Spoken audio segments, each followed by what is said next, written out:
하나님 말씀 보겠습니다. 마가복음 10장 46에서 48절 말씀, 신약성경 72면에 있는 마가복음 10장 46에서 48절의 말씀입니다.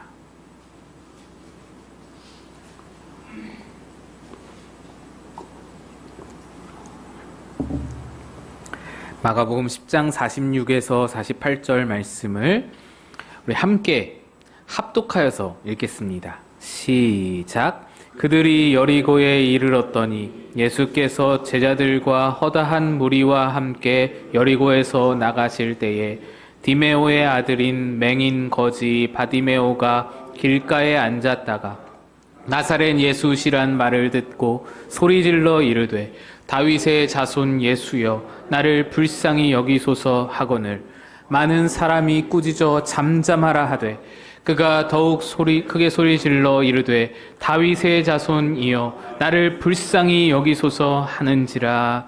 아멘. 기도하겠습니다. 하나님, 오늘도 우리를 말씀의 자리로 불러주심에 감사드립니다. 주의 말씀이 우리에게 생명의 양식인 줄로 믿고 마음과 귀를 열고 겸손히 주의 말씀 앞에 섰사오니 말씀으로 우리를 만족해 하여 주옵소서. 전하는 자 감추시고 말씀만 바라오며 예수님 이름으로 기도합니다. 아멘.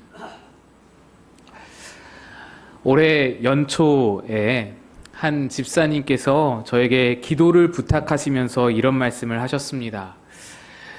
집사님은 금리가 폭등하는 등의 문제로 재정적이고 또 경제적인 여러 가지 어려움을 경험하고 있었습니다. 그런 상황 가운데서 갑자기 찾아온 어려움 때문에 하나님께 원망도 되고 불평도 되던 그때에 남편 집사님이 하는 말이 그래도 우리 가족 모두 다 건강하니 그 감사한 일 아니냐. 감사를 찾아보면 감사한 일이 있다라는 것이죠. 그렇게 말씀하시길래 그래 남편 말을 듣고 보니 그래 그렇구나. 생각해보니 감사할 것이 많구나. 감사해야지. 감사하며 지내다 보면 더 좋은 날이 오겠지. 감사로 이 어려움을 이겨내야지. 그렇게 마음을 다잡은 겁니다. 신앙으로 감사로 마음을 다잡고 있었는데 그만 며칠이 지나지 않아서 큰 일이 일어난 거예요.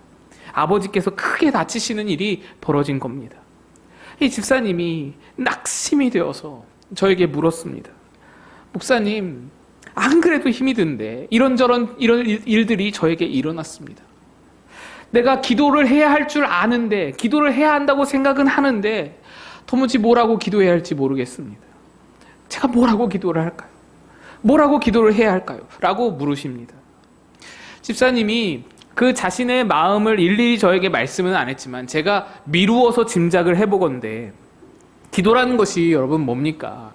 내 마음을 하나님께 거짓 없이 있는 그대로 솔직하게 토로하는 것이 기도 아니겠습니까? 다 알아내는 것이 기도일 텐데 지금 집사님의 마음에 있는 것이 뭐예요?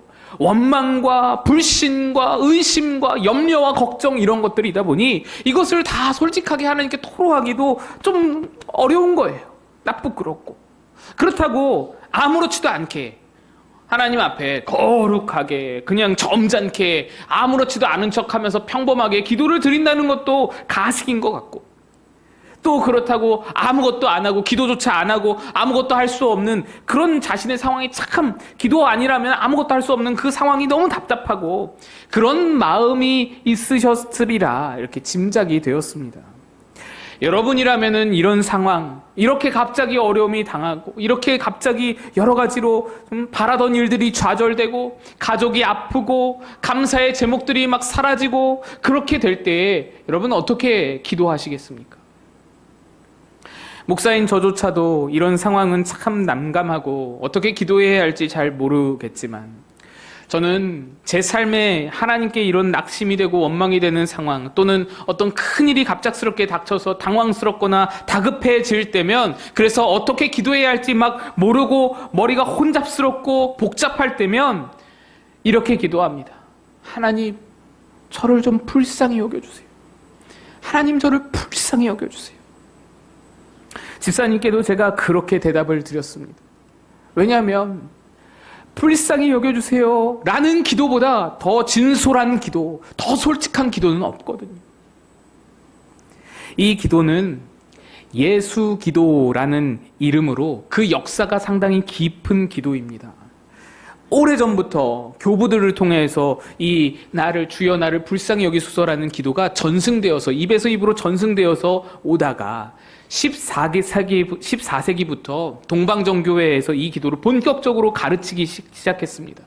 그래서 동방교회의 영성을 수련하는 자들은 늘 이 기도, 주 예수 그리스도 하나님의 아들이시여 죄인인 나를 불쌍히 여기소서라고 반복적으로 되뇌이면서 기도를 해왔습니다. 그렇다고 동방교회만 이 기도가 전승된 것은 아닙니다. 서방교회에서도 그 로만 카톨릭에서도 주여 나를 불쌍히 여기소서라는 기도가 미사 때마다 예배 때마다 울려 퍼졌습니다. 그래서 현대 카톨릭 교회에서도 키리에 엘레이손, 키리에 엘레이손, 주님 불쌍히 여기소서, 주님 자비를 베푸소서 하는 가사를 가진 자비송을 미사 때마다 되풀이하고 또 되풀이하면서 부릅니다. 그래서 주님 나를 불쌍히 여기소서라는 이 예수 기도는 기독교 역사 중에 수많은 사람들이, 우리 믿음의 선조들 수많은 사람들이 어려운 일을 당할 때면, 큰 역경을 만날 때면, 아니 그렇지 않더라도 평범한 일상 중에 예배 중에라고 할지라도 하나님을 간절히 의지하는 마음으로, 간절히 찾는 마음으로 반복적으로 끊임없이 드려왔던 기도가 이 예수 기도, 주님 나를 불쌍히 여기소서라는 기도입니다. 저도 무슨 일이 있을 때마다 속으로 주님 나를 불쌍히 여겨주세요 라고 반복적으로 기도합니다. 사실 조금 전에도, 여기 올라오기 전에도 기도했습니다. 설교에서 단에 설 때마다 얼마나 큰 부담을 갖고 서는지 모릅니다. 겉으로는 여러분께 밝게 웃으면서 인사하려고 노력하지만 속으로는 제가 끊임없이 주님 나를 불쌍히 여겨주세요. 또 주님 우리 성도들을 불쌍히 여겨주세요. 오늘 여러 가지 상황 중에서도 하나님을 찾아 나온 하나님의 백성들에게 주님 불쌍히 여겨주시사 필요한 말씀, 필요한 은혜를 허락해 주세요 라고 기도를 드립니다. 부족하고 자격 없는 자를 통해서 하나님 말씀이 전해지려면 하나님의 긍휼이 반드시 필요하기 때문에, 하나님이 불쌍히 여기셔야 하나님의 은혜가 흘러가기 때문입니다. 어떤 분은 계속 반복적으로 이 같은 말을 하다 보니까 그거 중언부언 아닙니까? 라고 물으십니다. 하지만 예수님이 말씀하셨죠. 중언부언하지 말라. 이 말을 하신 것은요, 그냥 같은 말을 반복적으로 말하는 것 그거 자체를 말하는 게 아닙니다. 마음에도 없는 빈 말을 반복하지 말라는 겁니다. 마음이 비어있는 그냥 입만 떠드는 그런 말을 반복적으로 되뇌이지 말라라는 겁니다. 그러니까 유창하게 술술술술 끊이지 않고 기도를 하더라도 그 마음이 비어있으면 그게 바로 중언부언입니다. 그러나 같은 말을 100번 1000번 반복하더라도 내가 주님 앞에 무슨 말로 기도해야 될지 모르겠어서, 나는 무지하고 나는 아는 게 없어서, 나는 신앙이 약해서 주님 앞에 무슨 기도를 드려야 할지 아무것도 몰라서, 그러나 내 진심을 담아서 주여 나를 불쌍히 여기소서 끊임없이 반복적으로 기도하는 그것은 내 진심이 담겨있기 때문에 내 마음에 의한 것이라면 예수님이 받으시는 기도인 겁니다. 중언부언이 아닌 겁니다. 성경에도 이 기도로 기도한 자들이 많이 있습니다. 오늘 그 인물들을 하나씩 살펴보면서 이 기도에 담긴 의미가 무엇인지, 또 이 기도로 어떤 응답을 받았는지 함께 좀 나누고자 합니다. 먼저 주여 나를 불쌍히 여기소서라는 기도는 자기 무능을 고백하는 기도입니다. 예수님께서 제자들과 함께 변화산에 들렀다가 내려오실 때에 한 아버지와 한 아이가 예수님께 나와왔죠.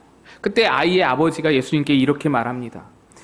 귀신이 그를 죽이려고 불과 물에 자주 던졌나이다. 그러나 무엇을 하실 수 있거든 우리를 불쌍히 여기사 도와주옵소서. 아이에게 귀신이 들렸다는 겁니다. 그래서 아이 아버지는 간절한 마음으로 예수님께 호소합니다. 불쌍히 여겨주소서. 이 말이 그의 간절함을 표현하는 것이죠. 그런데 이 아버지는 불쌍히 여겨달라는 말 앞에 무엇을 하실 수 있거든 이라고 덧붙입니다. 이 말의 원어를 직역해보면 능력이 있으시거든 이라는 말입니다.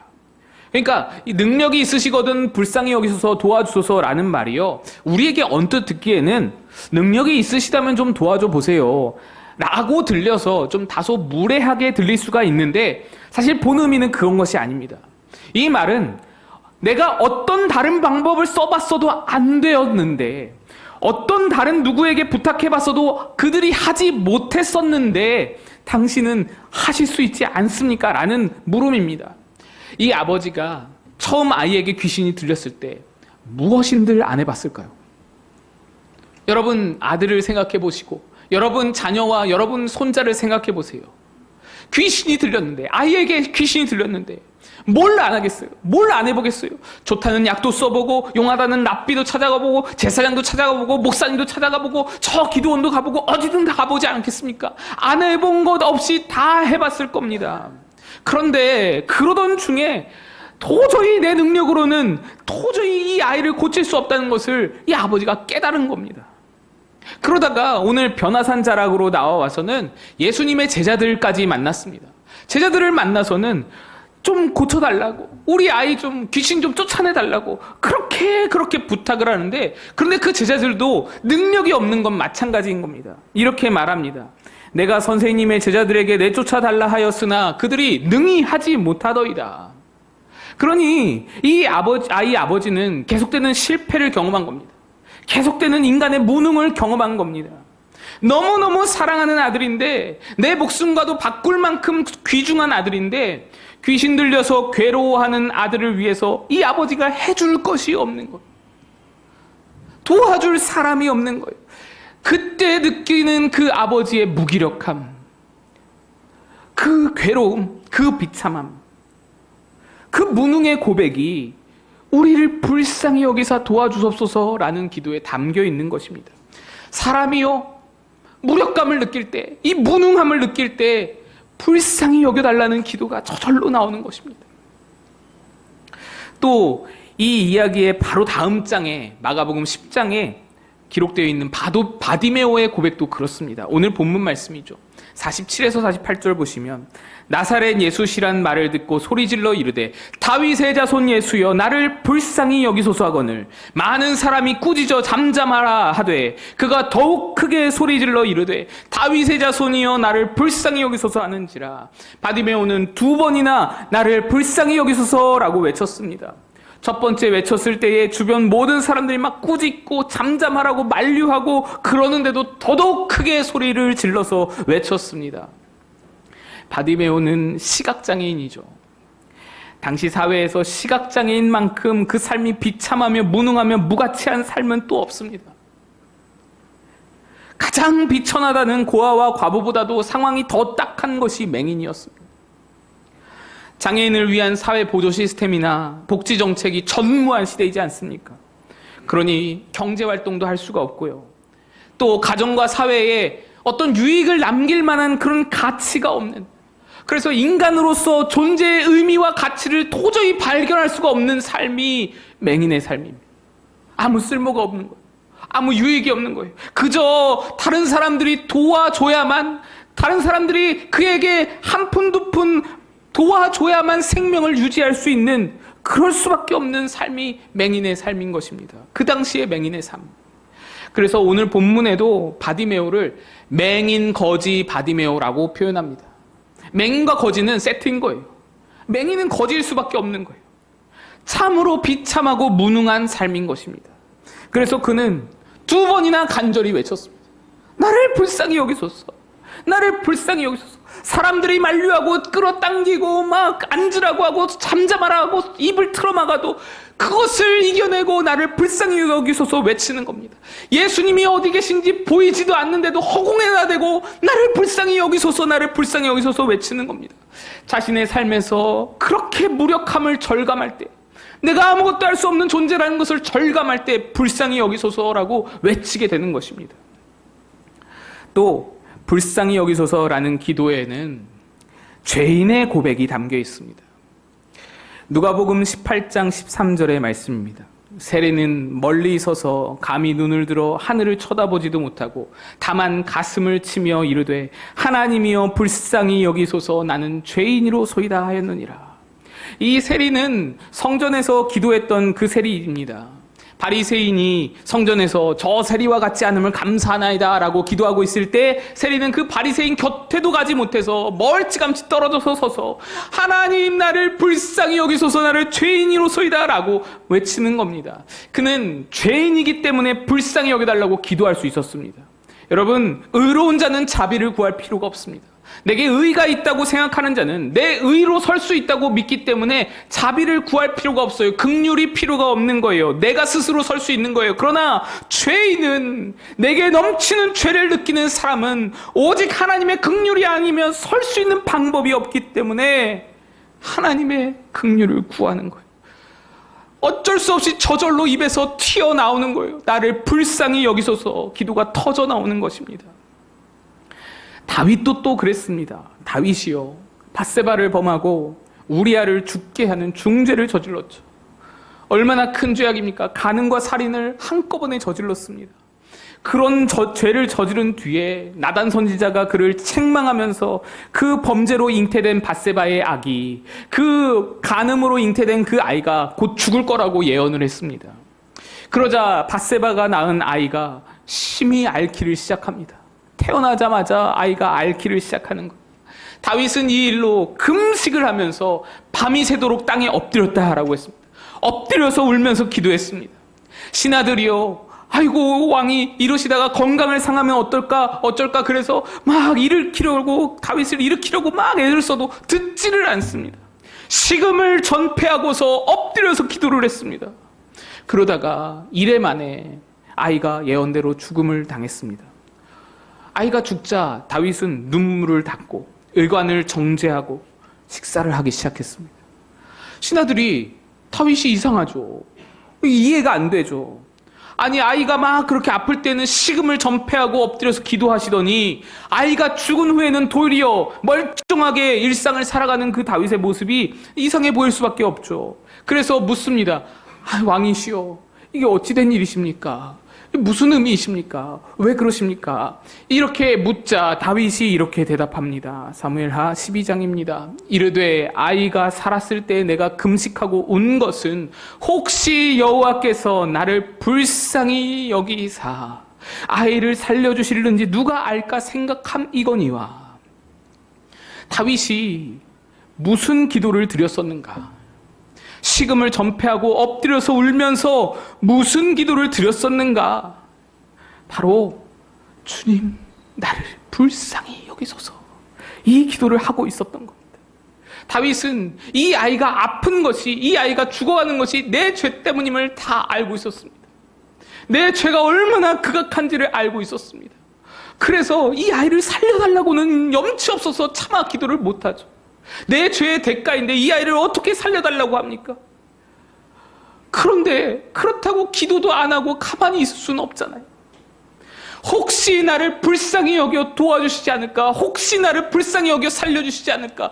하나님 불쌍히 여기소서라고 일주일 동안 금식하면서 기도했던 것입니다. 그럴 수밖에 없었던 거예요. 죄인은 그 기도를 할 수밖에 없는 것입니다. 이렇게 불쌍히 여기소서라는 기도에는 자신의 무력함, 무능함과 내가 죄인이라는 고백이 깊이 담겨 있습니다. 무능과 죄악을 느낄 때 이 기도가 막 터져 나오는 것입니다. 그런데 주여 나를 불쌍히 여기소서라는 기도에 담긴 의미가 이것으로 끝난다면 참으로 무력한 기도입니다. 만약에 주여 나를 불쌍히 여기소서라는 기도가 그저 인간의 무능과 죄인의 고백으로만 끝난다면 그건 그야말로 한설인 우리 민족의 판소리, 그 소리꾼들이, 명창들이 그냥 한서려가지고 소리를 치는 그 소리에 불과합니다. 한 맺힌 절규에 불과할 수밖에 없는 겁니다. 그러나 여러분, 이 기도는 그저 한설인 소리가 아닙니다. 한 맺힌 절규가 아닙니다. 왜냐하면 그 기도를 들으시는 대상이 있기 때문입니다. 우리는 아무 능력 없는 자에게 나 좀 불쌍히 여겨주세요 라고 하지 않습니다. 우리는 아무 자격이 없는 자에게 나 좀 자비를 베풀어 주세요 라고 말하지 않습니다. 여러분, 오늘 제목이 뭐라고 되어 있나요? 우리 제목을 같이 한번 읽어 보실까요? 함께 읽습니다. 시작. 주여 나를 불쌍히, 다시 한번 주여 나를 불쌍히 여기소서. 여러분, 불쌍히 여겨달라는 이 기도를 주님께 드린다는 것이 중요합니다. 주님께 나를 불쌍히 여기소서 기도한다는 것은 나는 무능하지만 주님은 하실 수 있다는 고백입니다. 나는 죄인이지만 주님은 그것을 덮고도 넘을 자비와 사랑을 가지신 은총의 하나님이심을 믿는 믿음이 들어있는 것입니다. 그래서 이 기도는요, 무능의 고백이며 죄인의 고백일 뿐 아니라 바로 믿음의 고백인 것입니다. 변화산 자락에서 무능함을 느꼈던 아이의 아버지는요, 자신의 무능을 고백하면서 다른 누구가 아닌 주님께 불쌍히 여겨달라고 기도했습니다. 나는 무능해서 할 수 있는 것이 없지만 주님은 하실 수 있다는 믿음이 있으니까 주님께 불쌍히 여겨달라 매달리는 거예요. 마가복음 9장 22절 24절, 귀신이 그를 죽이려고 불가물에 자주 던졌나이다. 그러나 무엇을 하실 수 있거든 우리를 불쌍히 여기사 도와주소서. 아이 아버지가 이렇게 예수님께 기도를 하자 예수님이 답하십니다. 예수께서 이르시되 할 수 있거든이 무슨 말이냐, 믿는 자에게는 능히 하지 못할 일이 없느니라 하시니 곧 그의 아이의 아버지가 소리를 질러 이르되 내가 믿나이다, 나의 믿음 없는 것을 도와주소서. 믿음의 고백이 이어지는 겁니다. 불쌍히 여기소서 기도에 믿음이 있었던 거예요. 맹인 바디메오도 그렇습니다. 나사렛 예수시라는 말을 듣고 소리질러 이르되 다윗의 자손 예수여 나를 불쌍히 여기소서. 바디메오는요, 맹인이어서 보이지가 않지만 여러분 잘 아시죠? 맹인은 귀가 발달합니다. 청력이 발달하죠. 잘 듣습니다. 그런데 어느 날 이 바디메오가 앉아있는데 사람들이 웅성웅성 하더니 저기 나사렛 예수가 왔다, 저기 나사렛 예수가 저기 온다, 이리로 오고 있다, 이런 소리를 들은 겁니다. 나사렛 예수라는 말은 예수님을 향한 멸칭이었습니다. 비하의 말입니다. 나사렛에서 무슨 선한 것이 나겠느냐 하는 말이 있을 정도로 나사렛은 완전히 촌구석에다가 이방 사람들이 드글드글한, 이방 사람들에게 몇 번이나 침략을 당한 그런 멸시받는 아주 더러운 그런 지역이 나사렛이었습니다. 그래서 이 나사렛 출신은 멸시를 받는데 나사렛 예수라는 호칭, 그것이 이 멸칭의 의미인 것입니다. 바디메오의 귀에는 분명 나사렛 예수라는 말이 들렸습니다. 나사렛 예수라는 멸칭이 들렸습니다. 그런데 바디메오는 뭐라고 외칩니까? 다윗의 자손 예수여 라고 외칩니다. 다윗의 자손이라는 말은 메시아를 의미합니다. 귀로 들린 것은 나사렛 예수라는 멸칭인데 입으로 외치는 것은 다윗의 자손 예수여 라고 존귀한 자로 메시아를 외치는 것입니다. 입력된 것이 멸칭인데 어떻게 바뀌어져서 존귀한 호칭으로 출력될 수 있을까요? 들어가서 믿음이 그것을 바꾸어낸 것이죠.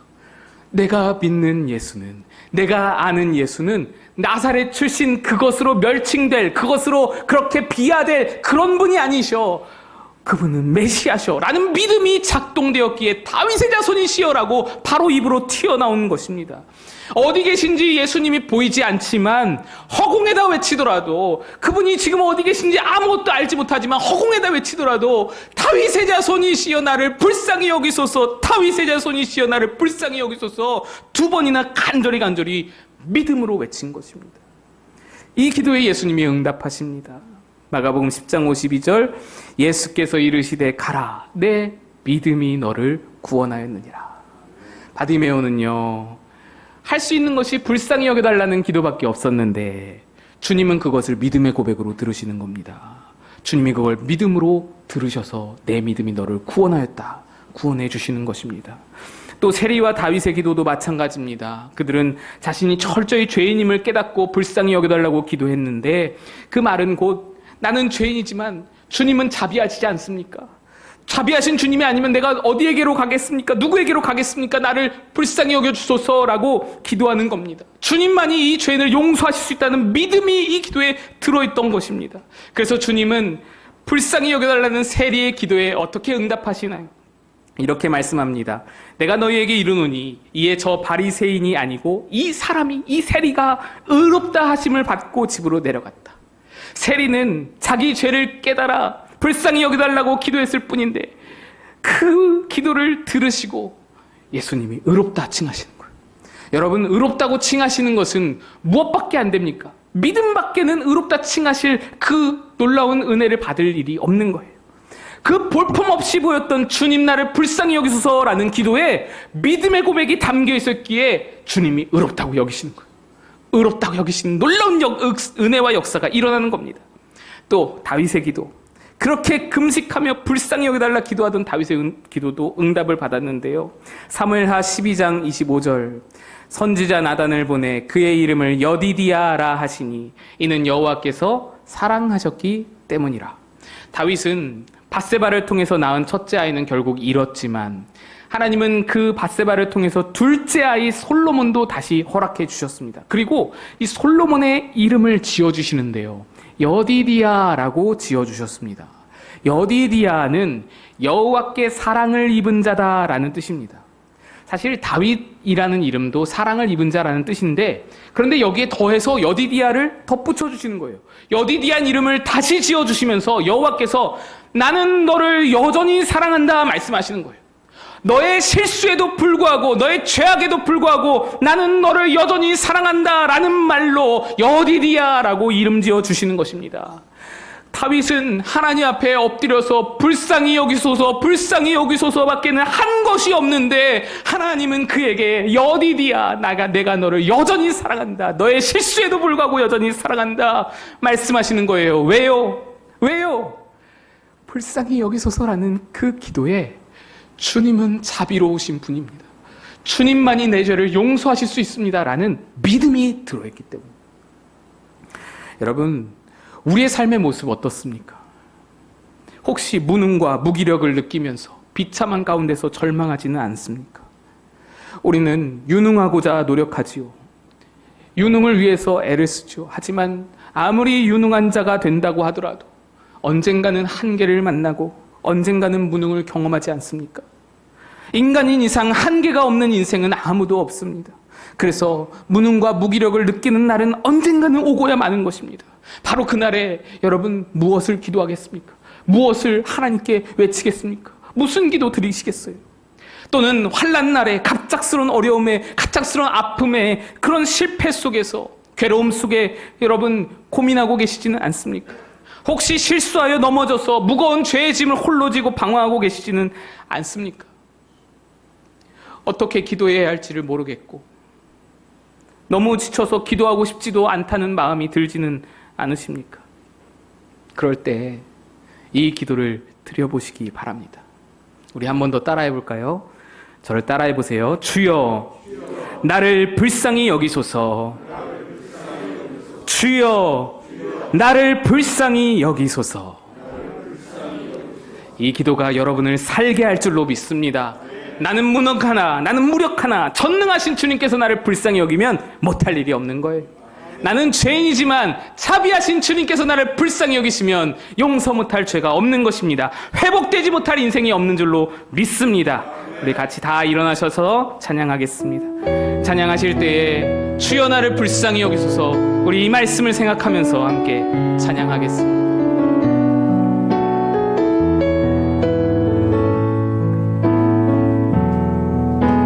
주여, 우린 연약합니다. 우린 오늘을 힘겨워합니다. 주 뜻 이루며 살기엔 부족합니다. 우린 연약합니다. 주여, 우린 넘어집니다. 주여, 우린 넘어집니다. 오늘 하루 또 실수합니다. 주의 긍휼을 구하는 죄인입니다. 우린 주만 바라봅니다. 한없는 주님의 은혜, 한없는 주님의 은혜, 온 세상 위에 넘칩니다. 가릴 수 없는 주 영광, 온 땅 위에 충만한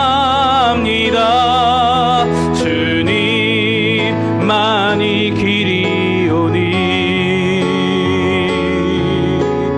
우린 그 길 따라갑니다. 그날의 우리를 실추는 완전합니다.